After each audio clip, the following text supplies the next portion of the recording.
Почему Суворов был масоном? В тенистом парке усадьбы, где когда-то жил великий полководец Александр Васильевич Суворов, до сих пор можно услышать шепот ветра среди старых дубов. Казалось бы, это просто звуки природы, но те, кто знает историю, говорят, что в этих шорохах скрыты тайны, которые не раскрыты даже спустя много лет. Таинственное ощущение присутствует и в самом образе Суворова, человека, который никогда не проигрывал битв, чья жизнь была наполнена парадоксами, а судьба казалась предопределенной.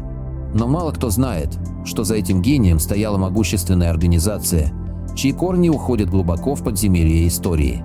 Организация, которая называла себя «вольными каменщиками» или, как их чаще называют, масонами. С самого детства Александр Васильевич отличался от других мальчишек. Он был слаб здоровьем, почти не видел правым глазом, но обладал невероятной силой духа и стремлением к знаниям.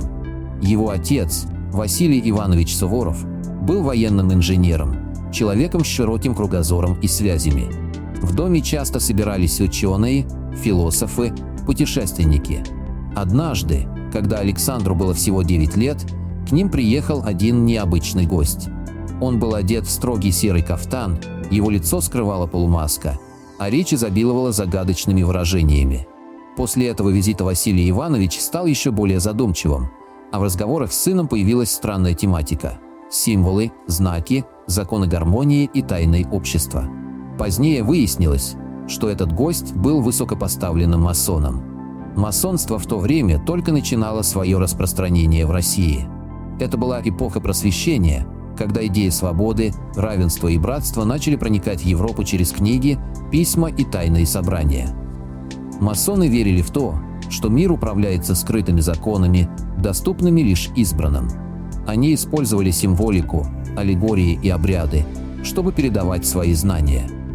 Важнейшими элементами масонской системы были треугольник, циркуль, угольник, всевидящее око и лампада.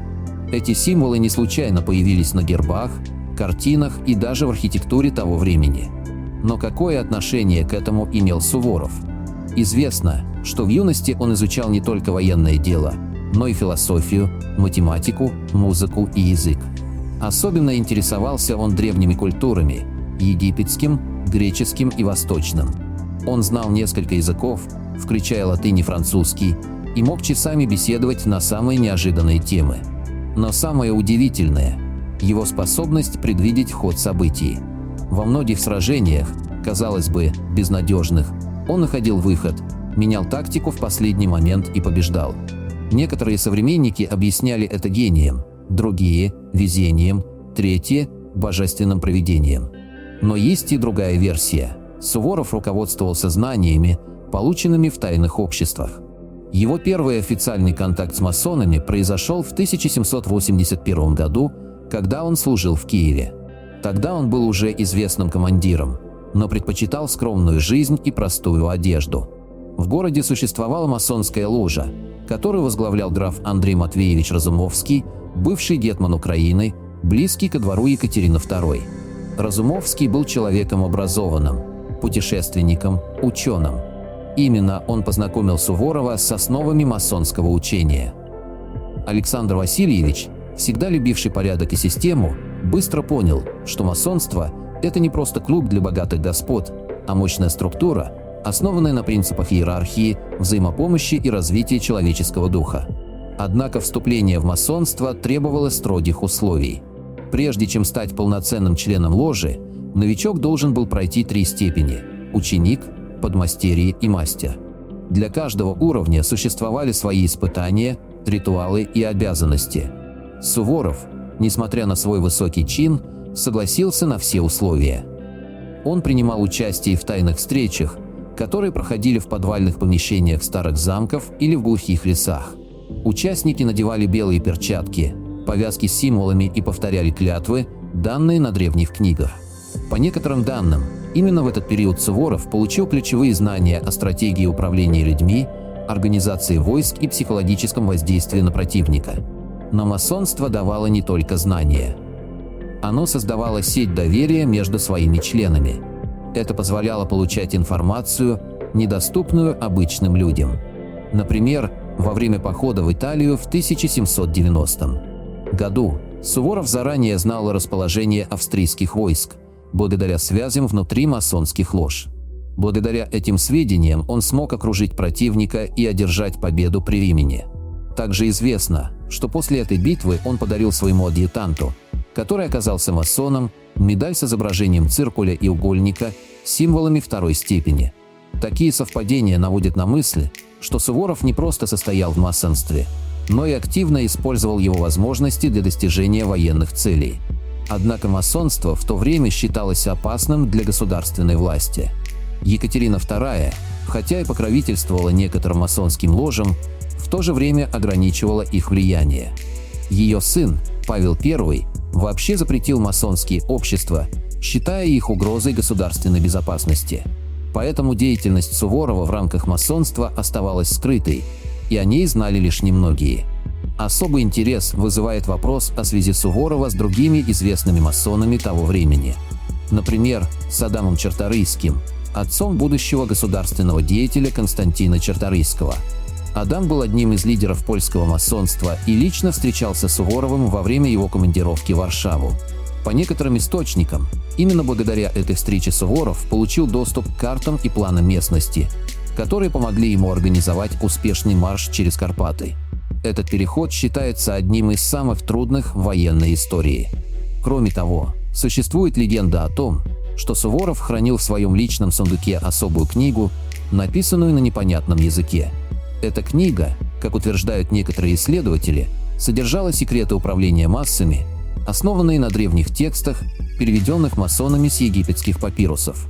Возможно, именно оттуда он черпал идеи для своих необычных тактик и внезапных решений на поле боя. Но масонство дало Суворову не только практические знания. Оно формировало его мировоззрение.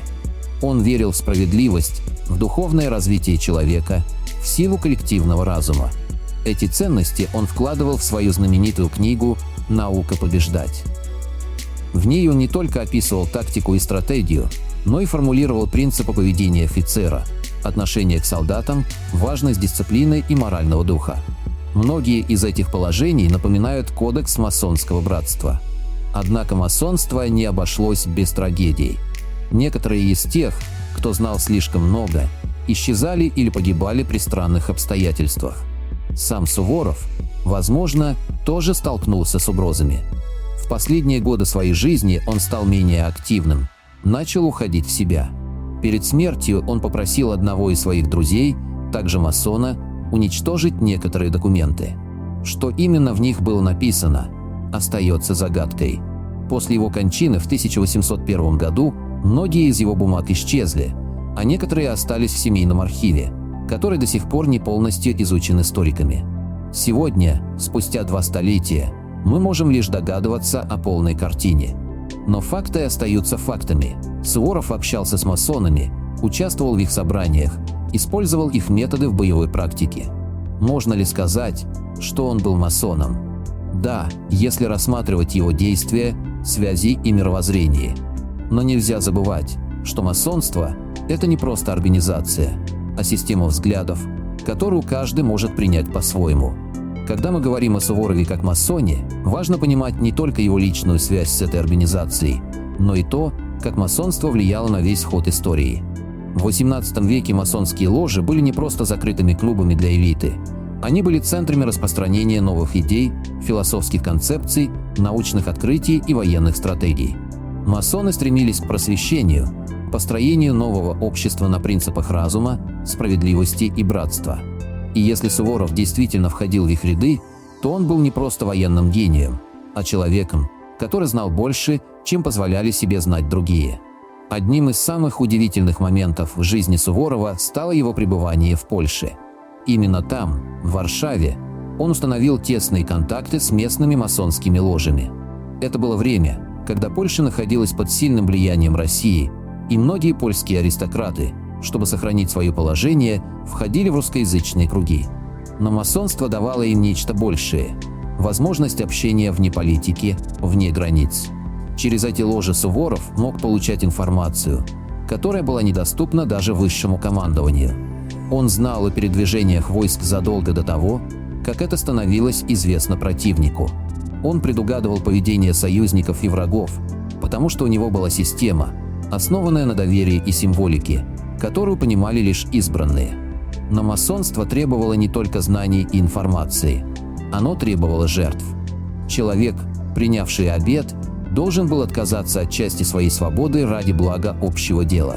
Для Суворова это выражалось в том, что он никогда не раскрывал свои источники. Даже своим ближайшим помощникам он не объяснял, почему решил перейти через горы зимой или почему внезапно повернул войска в обратном направлении. Они просто выполняли приказы, веря в интуицию своего командира. На самом же деле, за каждым решением стояла целая система анализа, проверенная веками и хранимая в тайне масонских собраний. Интересно, что сам Суворов часто использовал язык символов в своих записях. Например, в одном из писем он упоминает «золотое число», которое, по мнению некоторых историков, может быть ссылкой на числовую систему масонского учения. Также в его доме в Кончанском были найдены книги, в которых встречались загадочные пометки и диаграммы, напоминающие планы масонских храмов. Некоторые из этих книг были переведены с древнегреческого и содержали тексты о священной геометрии, музыке сфер и гармонии мира. Эти темы были особенно популярны среди масонов, которые считали, что все в мире подчиняется определенным математическим законам. Еще один интересный факт. Суворов всегда носил с собой небольшой медальон с изображением всевидящего Уке. Это был не просто талисман, это был символ, известный всем масонам. И именно этим, возможно, руководствовался Суворов в бою, не только тактикой, но и внутренним видением, развитым благодаря его духовному пути. Интересно, что в современной России о связи Суворова с масонством говорят все чаще. Археологи находят новые артефакты, документы и символы, подтверждающие эти версии. Исследования показывают, что в некоторых крепостях, построенных по его указанию, есть скрытые комнаты, украшенные масонскими знаками. Есть даже предположение, что одна из таких комнат находится под Санкт-Петербургом, в Петропавловской крепости, где хранилась часть его архива. Но почему эта тема так важна сегодня? Потому что она открывает нам новые горизонты в понимании истории, потому что заставляет задуматься о том, что за каждым великим человеком стоит не просто талант, но и глубокие знания, иногда скрытые от большинства. И если мы хотим развиваться, становиться лучше, понимать мир, нам нужно искать эти скрытые связи, раскрывать тайны, которые формировали нашу действительность. Поэтому, дорогой зритель, если ты досмотрел до этого места, значит, ты тоже чувствуешь, что история – это не просто рассказ о прошлом, а ключ к будущему. Не бойся задавать вопросы, проверять факты, искать истину. Возможно, именно ты найдешь тот самый потерянный документ или расшифруешь древний символ, который изменит наше представление о Суворове и о многом другом. Ведь каждый новый шаг в познании – это маленькая победа, достойная настоящего полководца. Благодарю всех, кто подписался на мой канал и смотрит мои видео. Ссылка на статью в описании. Поделитесь моим видео в соцсетях с родными, друзьями и знакомыми. Люди имеют право знать все точки зрения. Всем спасибо за внимание, буду рад вас видеть на своем канале снова.